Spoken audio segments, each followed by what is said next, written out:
శివ అంటే శివం అంటే మంగళం.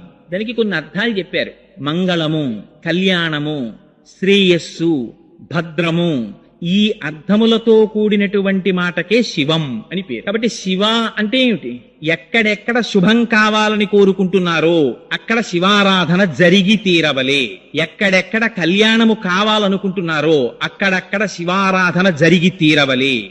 ఎక్కడెక్కడ మీరు కళ్యాణము, భద్రము, శ్రేయస్సు, క్షేమము, యోగము, శాంతి వీటిని కోరుతున్నారో అక్కడక్కడ శివాభిషేకం జరుగుతూనే ఉండాలి. అందుకే పుట్టకోడిని నక్షత్రంలో పిల్లవాడు పుట్టాడండి, శివాభిషేకం చేసుకోండి. ఏమండి దుర్నిమిత్తములు కనపడుతున్నాయి, శివాభిషేకం చేసుకోండి.